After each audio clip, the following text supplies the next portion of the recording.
Module 1. So how do you know what you need to heal from? I know I have been through some personal trials throughout the years. It's just been always something, right? I remember when I was in college and I had just landed in a summer session with one of my favorite professors working in an autism preschool program. And it was going to be doing applied behavior analysis. About 2 to 3 weeks in, I ended up getting into a car accident. It was a terrible car accident. It was a rollover. My life flashed before my eyes. Okay. So that was just a terrible experience for me. It was in the summer, so I remember it very vividly. I remember everything. I remember the sounds of the gravel of my wheels getting caught up in the sounds and the thumping of the roof on the ground and just everything. The bashing of my body against the door and the shattering of the windows, like everything. I can just remember it. When I think about it, I remember it like it's happening, like it just happened just now. The things I was thinking, the feelings that I had, I remember that.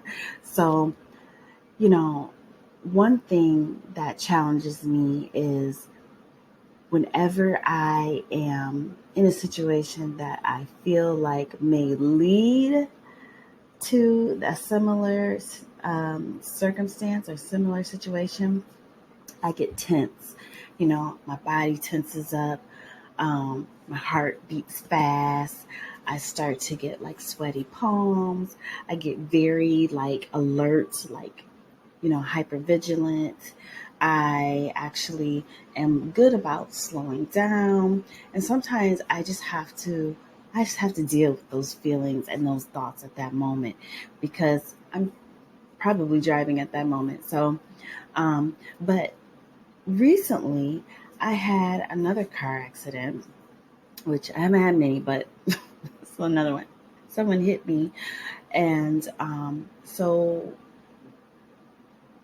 that flashback of hearing everything from my first car accident was all that came back. And that was just so traumatic to me. And now, even to this day, and that was a few months ago. So to this day, I get nervous when I reach that intersection. All I can think about is that was my, other car accident, and this is what happened, and this is how I felt. And,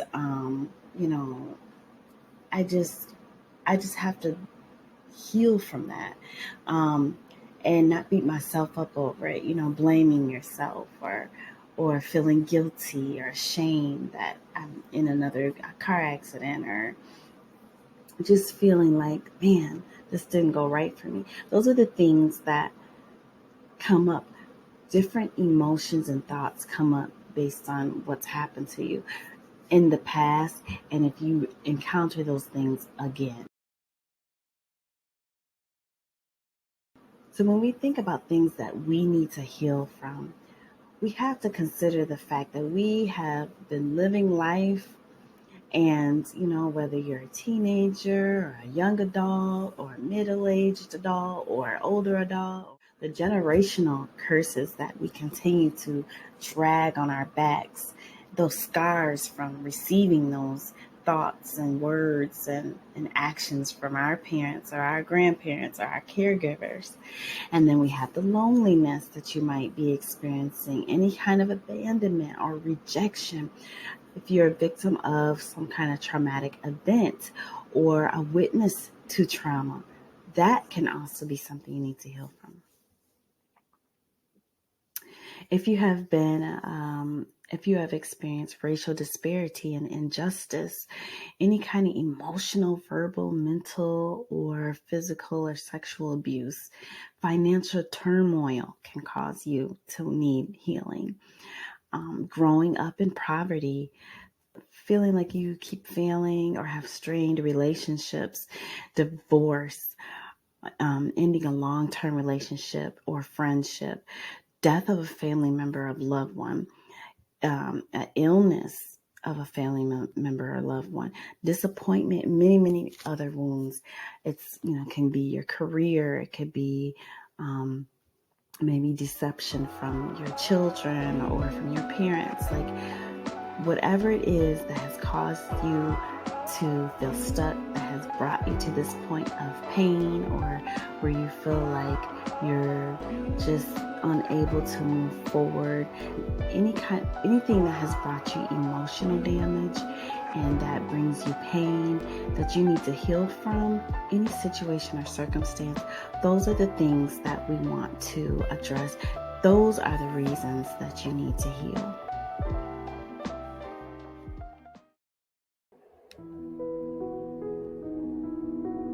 Module 1. There are 3 steps in beginning your healing. First, you need to confess and acknowledge that I do need to heal.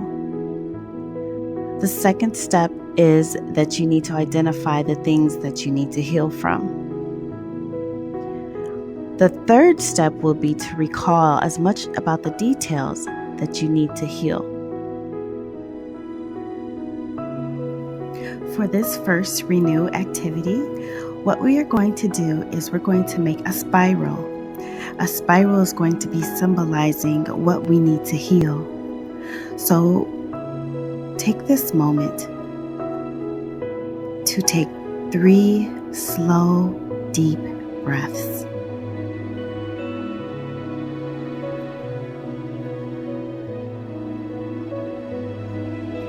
Begin to think of the things that you need to heal from, and let's focus on one thing at a time.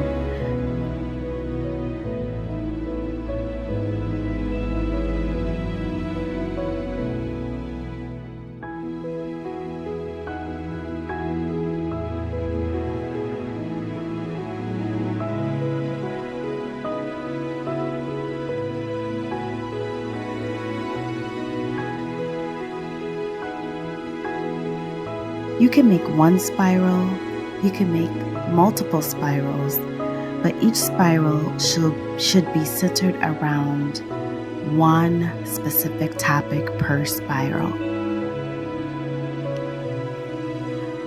First, think to yourself, what do you need to heal from?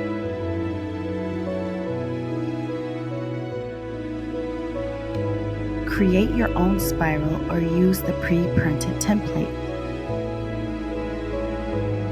At the tip of the spiral, begin to write what you need to heal from. Keep going around and make sure to include all of your experiences: who, the what, the when, the how, and the why of your experience. Keep going around and use the rest of your page to fill in as much space as you need to get that particular situation out. Do the same for each spiral.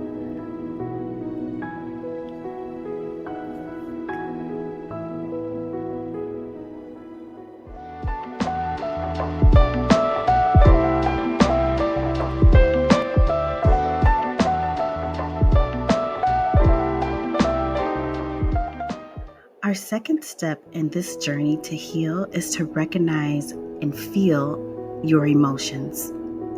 Validate yourself by allowing yourself to feel what you're feeling. A lot of times we can control our feelings, but we must acknowledge what those feelings are, because that helps us to know that we need to change our thoughts, or we need to switch up what perspective we're looking at our situation. Sometimes we are so afraid to feel that we suppress or avoid or disguise what's actually going on within us. But in turn, we end up hurting ourselves, and it resurfaces later. We can't keep suppressing or ignoring emotions that are difficult for us or that make us feel uncomfortable. It comes out in different ways. We may start to have negative thoughts, Maybe we start to make negative comments about ourselves. Maybe we do a lot of judging of ourselves. And even more so, we may spill over and start to judge or make negative comments to other people, especially those we love. You know the saying, hurt people hurt people? This is where it comes in. It comes in when you actually do not deal with the negative or uncomfortable emotions that you experience.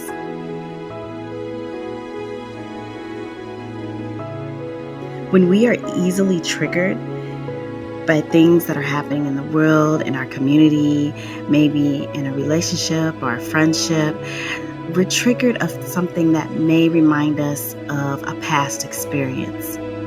That's when we have to basically just stop ourselves, and we have to recognize that, okay, what am I feeling right now? So that's going to require you to actually literally stop. And another way of putting it is to actually pause. So take a quick breath, which will give you an opportunity, a choice rather, in how you're going to respond to whatever triggered you. We always have choice, and you have to remember that.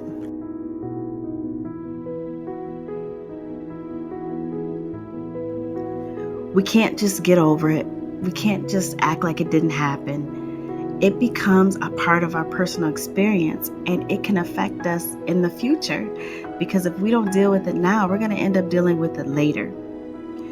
So here are a list of feelings that you might be experiencing. What we want to do is we want to write or draw these emotions out. Think of the colors that you would associate with these feelings. What color would you assign? What object would represent the emotions that you're feeling?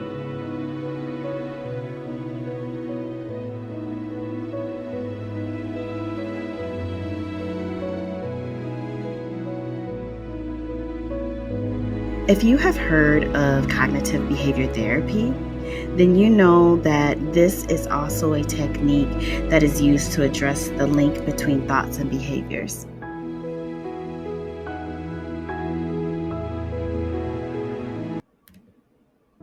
Art activity number 2. You want to make sure that you have a pen or paper or your journal with markers, pen, pencil, whatever writing utensil you want to use. And we're going to trace our hand. Choose any color that represents maybe a foundational color for you, or a main color, or maybe even a comforting color for you at the time. And go ahead and trace through all your fingers.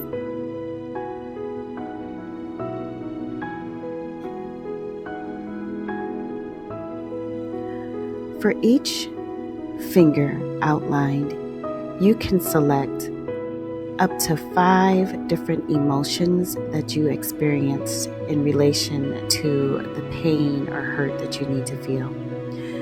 Also, choose and select colors to represent those emotions. You can write in that color, or you can use that color to outline or color those emotions in.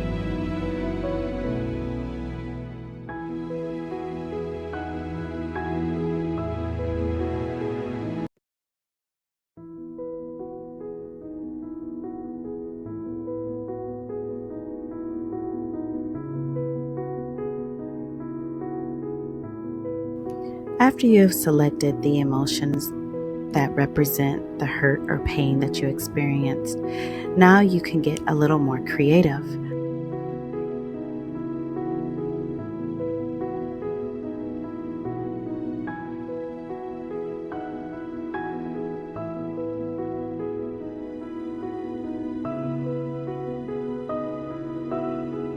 Use different shapes or lines or colors that represent how you feel about getting these emotions out, or that specifically represent those emotions.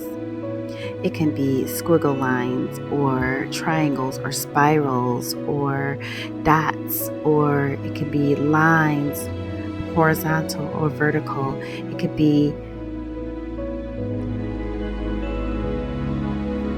boxes or circles.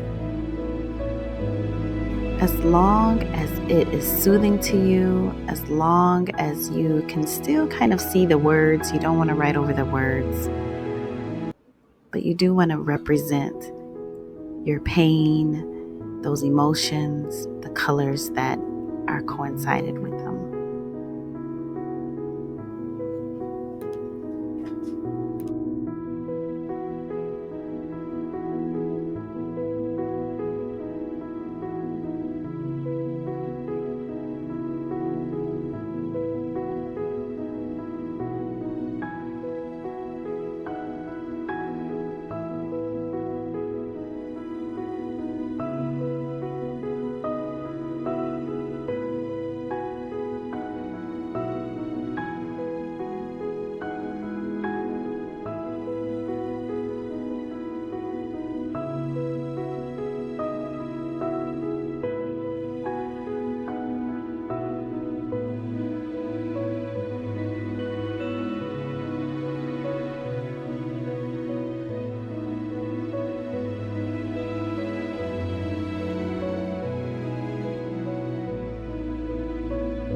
Module 3. For Module 3, we will be identifying your current coping habits. What does that look like for you? The best way to do that is to divide them into helpful and not helpful categories. And then we want to know, what are you doing, what are your results, and why those are your go-to habits.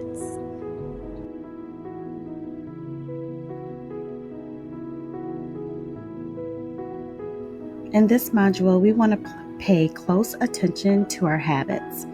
And habits are basically defined as a regular tendency or practice that we're kind of settled into that's hard for us to give up. Like, it's not easily something that we would be able to change quickly.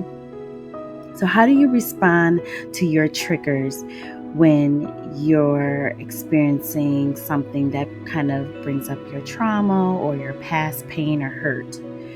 Are you being defensive? Do you get depressed? Does it make you angry or fearful? And what coping strategies that do you already have that are actually helpful for you? Are you someone who talks about it? Do you go for a walk? Do you give yourself a break? Do you take a nap and kind of reboot? What do you do that helps you, and what do you do that is not helpful for you? Those unhelpful things would be more of a negative habit. Negative habits are also referred to as maladaptive habits. That is really uncomfortable for you, or that brings you kind of in a dark place, or maybe gives you a bad vibe, or it just is something that brings you displeasure. Those are our maladaptive behaviors. Those are our negative habits.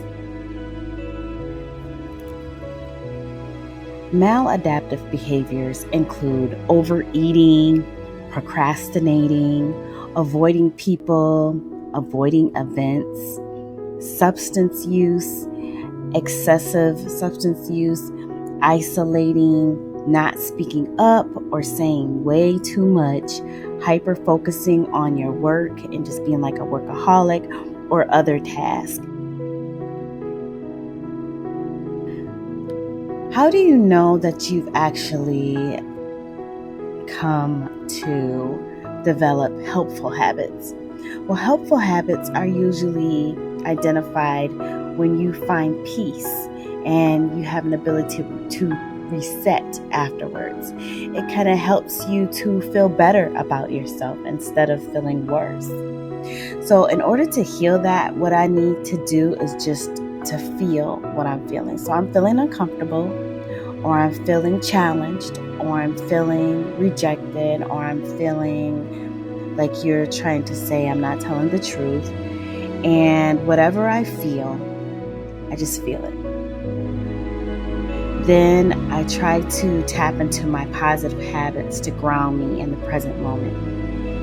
So grounding can be done in several different ways. You can use deep breathing as grounding.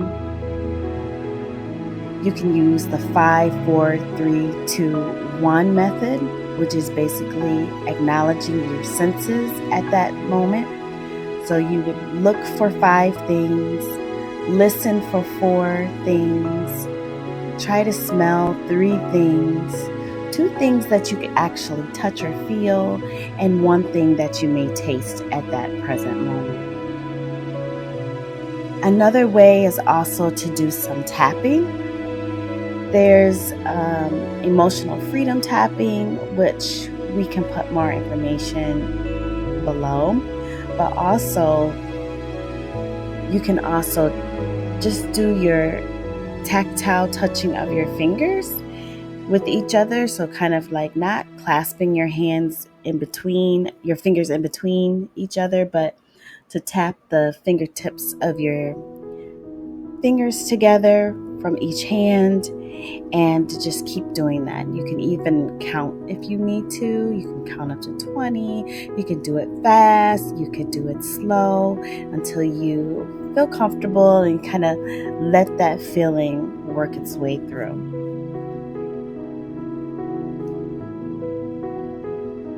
There's also an opportunity for you to feel grounded when you just tell yourself, hey, I'm okay. I'm okay right now. I'm safe. You're all right. Breathe. And then have a plan to tap into those additional positive habits to deal with your feelings. You can do a body scan, which would be a perfect opportunity for you to look within, to explore, like, why is this bothering me?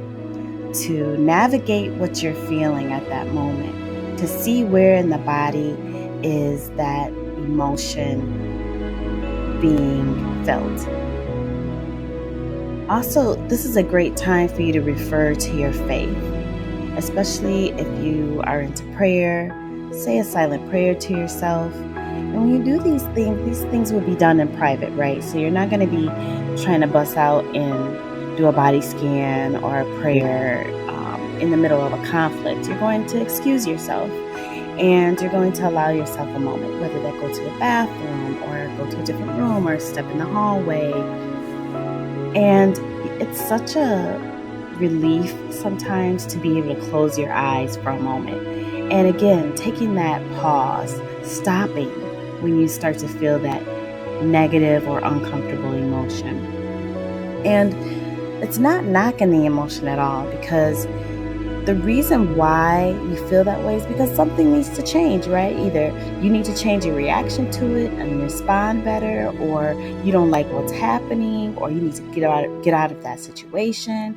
So our emotions play a huge part in really helping us to be more self-aware. You need to know, like, what do I feel? Why am I angry? What do I need to do different? What needs to change? Am I safe? All of this is good for you. All of this is information. And this information is helpful in helping you to grow and learn about yourself, really developing and cultivating that self-awareness. But what you will really find is if you tap into your faith and use prayer as one of your positive coping habits, you'll realize that only God knows how you feel. Only God can understand you at that moment. And only God can pull you through that. So that's a perfect opportunity to look at a verse or a positive quote or something that will help you get through that moment, as to kind of flip the switch so it can help you to be present, be in the now. You're good enough. You are loved. God knows your heart. Like all of those positive things and messages you can tell yourself at that moment.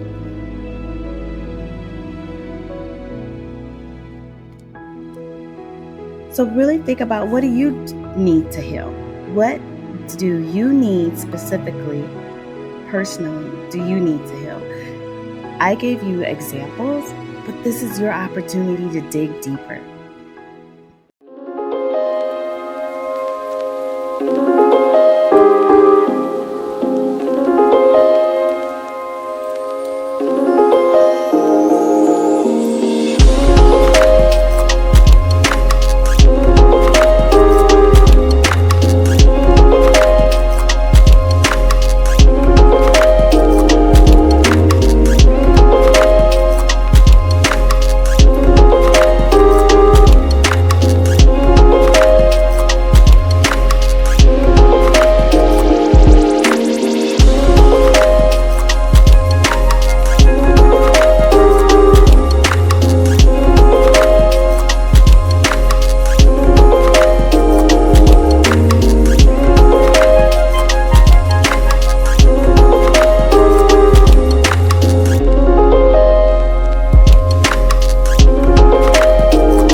Module 4.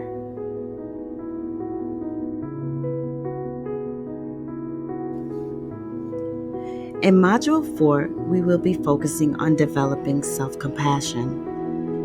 Being kind and gentle with ourselves is extremely important along our healing journey. Identify what you need. Tell yourself, you're okay. You are safe. Invest in yourself by signing up for therapy with a mental health professional or even taking a self-enrichment course such as this one. Put forth effort into giving yourself kind and encouraging comments and words, especially when you make a mistake or when you're going through some tough times.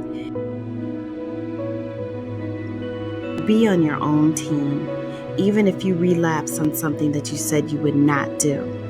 Offer yourself that grace.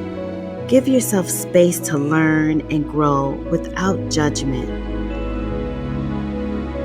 Our thoughts are powerful, and we have to learn how to control how much weight we give them. This will help us in managing our feelings and our behaviors when situations arise. Because all you can do is compare yourself with yourself and really just try to be better than the person you were yesterday.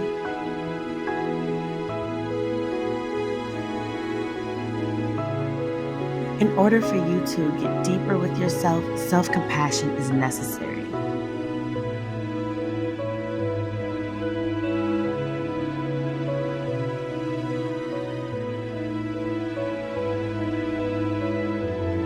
Develop this skill by utilizing CBT chains. Cognitive behavior therapy is used to address the cycle of thoughts becoming our feelings and emotions, which then drive our behaviors and actions, which create new situations. This can be pleasant situations or unpleasant situations, and as we've learned before, it's either helpful or unhelpful the way we respond to certain situations.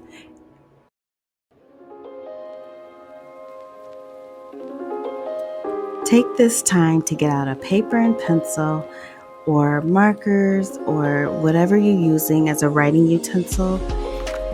You can print off the PDF as well, which will be even easier to follow through with the chain. In the first rectangle, you want to write the situation. In the second rectangle, you will write the thoughts that are coming up for you based on that situation. Your third rectangle will identify your emotions and feelings that you're feeling about the situation. In the fourth rectangle, the behavior will be an example of behaviors that you have for that situation. Finally, the last rectangle, you want to recognize what situation will happen as a result of the behaviors that you chose. I have an example. Let's say there's a situation of verbal abuse. In the thought rectangle, you think, I'm worthless. In the emotion rectangle, you're thinking, I feel outraged and low. The behavior that you choose would be to argue and defend yourself.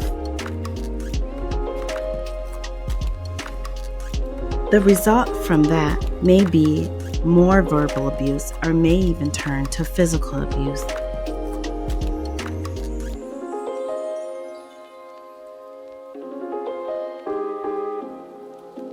However, you may want to change the result of your behavior. So let's look at that again. Verbal abuse would be the first rectangle. The second rectangle would be, they're upset, but it probably has nothing to do with me. The third rectangle would say, I feel concerned, I feel lost, but I'm not going to take it personal.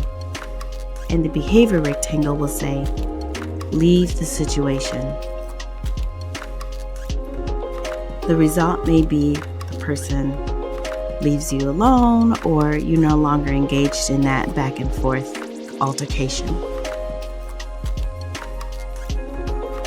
Another example would be a situation of divorce.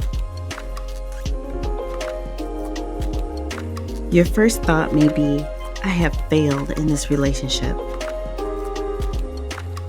That may lead to emotions of feeling unloved, unwanted, and worthless. Your behavior may be, I'm going to put up walls again to protect myself. The results may be that you are no longer emotionally available in a relationship. If you don't like that result, you can choose differently. The situation is divorce. You can change your thought. I deserve to be in a satisfying relationship. Your feelings would be hopeful, optimistic. The behavior you choose may be to be more open and vulnerable when you're talking and getting to know others. This may result in more meaningful relationships for you. This is an example of CBT chains.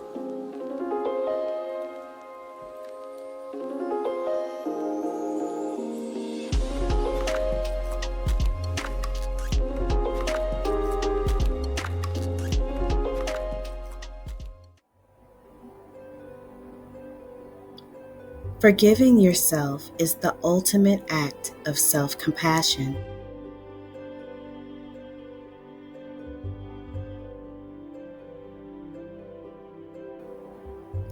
If God is not holding your past against you, then why are you?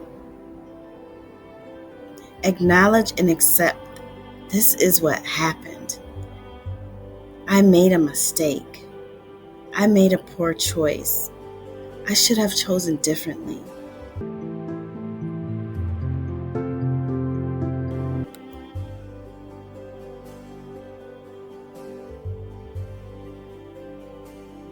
You are not your mistakes. You are not defined by this event or situation. Your trauma does not define you, and you are not your trauma. You are a survivor. You are resilient. You are capable of healing from your pain and hurt. Take what you can from the lessons of that event. For instance, change your relationship with that mistake. What did you learn from that mistake instead of what did that situation or event do to you? We can only change right now. We cannot change or control the past, nor can we change or control the future. At some point, we have to break free from the bondages of shame and guilt. That's why doing the activity in Module 1 is so important. Knowing the who, what, when, where, and how of your brokenness, of your pain and trauma is very important. It's so significant. It helps you to answer what happened to you. It also helps to learn from what you went through. Change your perspective. Think differently. What could you have done differently? Is there anything you could gain from that experience? How can you do or be better after that experience? What lessons are you taking from that situation? How can you repair your heart? What messages can you tell yourself as a result of that situation? There is a reason why that situation did not completely break you. Acknowledge that and embrace that and move forward.